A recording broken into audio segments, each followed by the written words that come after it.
statistical significance in the order of hours, or maybe even days. Smaller companies and certainly startups might take weeks or months to get statistical significance.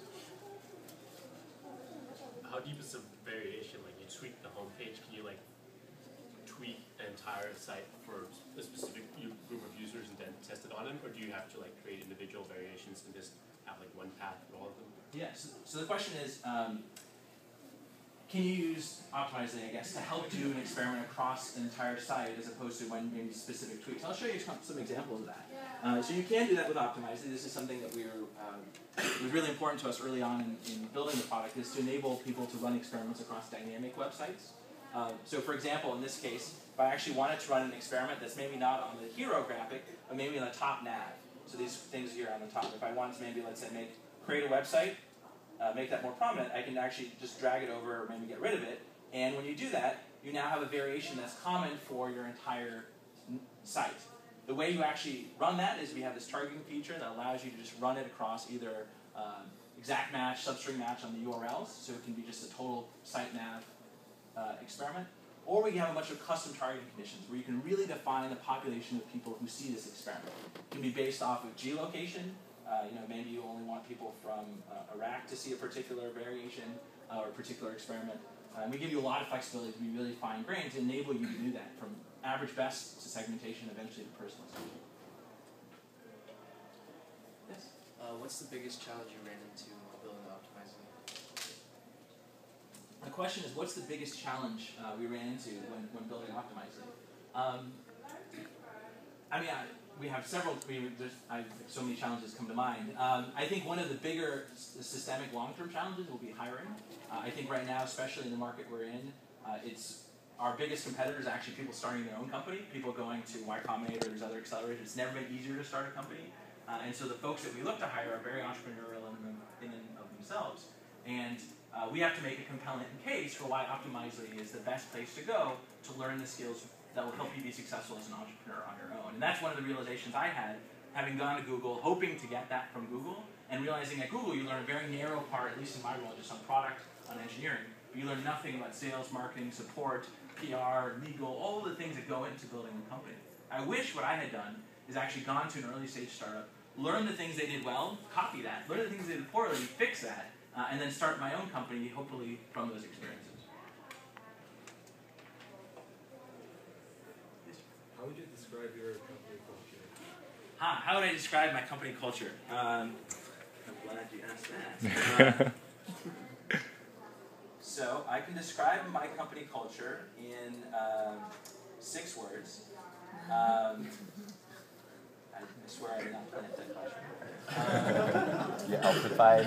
And so Optimizely in 6 words. So culture is really important to us. And part of the reason it's important, and probably the main reason, at least for me personally, is I want Optimizely to be the kind of place I would want to go work for if I were looking for a job. And as an entrepreneurial person, as somebody who's tech savvy, there's a lot of options I might have, and I really want Optimizely to be the kind of place I would love to go into work to every day.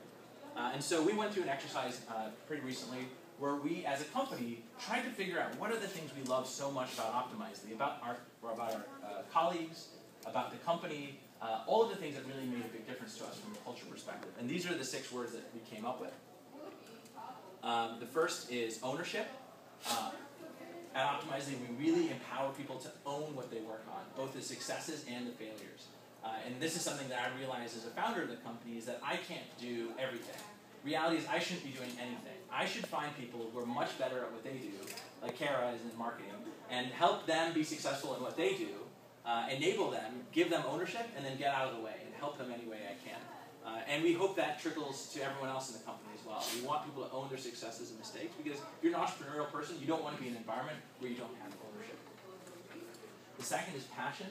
And by passion, what we really mean is passion about the experience we deliver our customers. When it comes to the sales experience Ian delivers to people when he gives them a demo, to the support and technical account management experience we give them after they've signed as customers, and then to the product experience, from the usability of the product, making it so that it's delightful to use, will translate into everything that goes on in the company. So if a customer has a delightful experience, not only will they be customers for life, but they'll tell 5 of their friends about Optimizely. And that's the way we've grown so well in terms of inbound.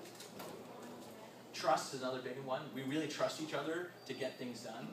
It's not a culture of sort of like, you know, checking up on people, making sure they're doing the right thing. If somebody's empowered and owns a project, everyone trusts them to do the best of their ability to do that. Integrity is important. This is something we've always looked for, especially as we continue to grow. And it's tempting, especially in this hiring market, to hire people who are mercenaries, who might come in and they're really good for the next 2 or 3 months. Maybe they're a really great sales guy who has great connections, but long term they're not a great fit for the company, or they're willing to actually put themselves ahead of the company, so we look for integrity. Fearlessness, as we get bigger and bigger and as our revenue numbers go up and up, it's harder and harder to take bigger risks because we're scared we'll lose the success we've had, so we force people to be fearless. And we ask ourselves, you know, this word, you know, we put this together, we never thought this would influence like conversations, but now I'm in meetings all the time where people are like, yeah, should we do X or Y? Well, actually, fearlessness is part of our culture. Let's do Y, because that's the thing that would be scarier to do. And the last one is transparency with a Y, and we're open and honest both to internally within the company, but also very importantly with our customers. And this is something I learned from my co-founder early on. When we, you know, early back in the beginning of the product, we'd break people's websites, that people wouldn't be able to donate, whatever it was. Like, we did things that were really bad.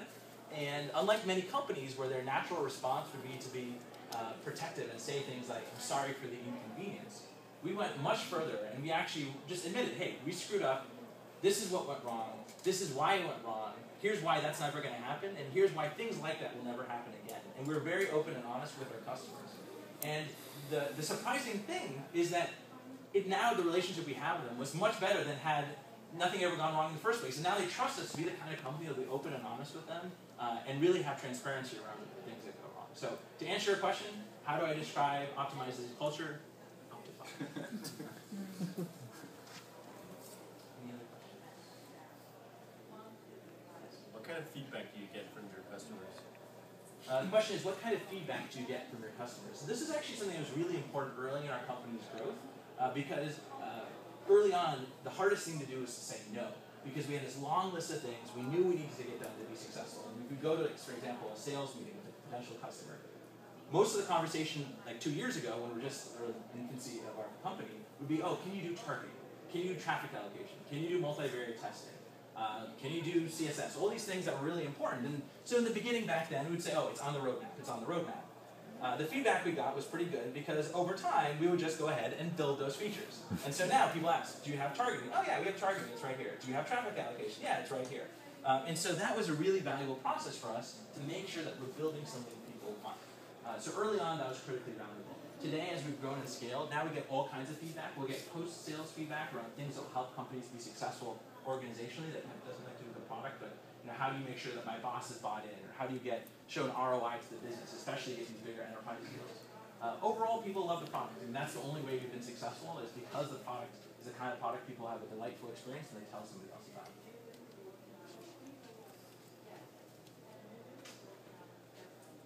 All right, so we're going to stick around. I'll be here for questions. Anybody else from Optimize who introduced themselves earlier will be around as well. I think, let's see, how we're doing on time. You're good. We'll mingle for a little bit and then chat with folks, and then maybe about 10 minutes we're going to announce the winner of the iPad mini drawing. So I think there may be some more food and drink. Help yourself, and thank you again for coming.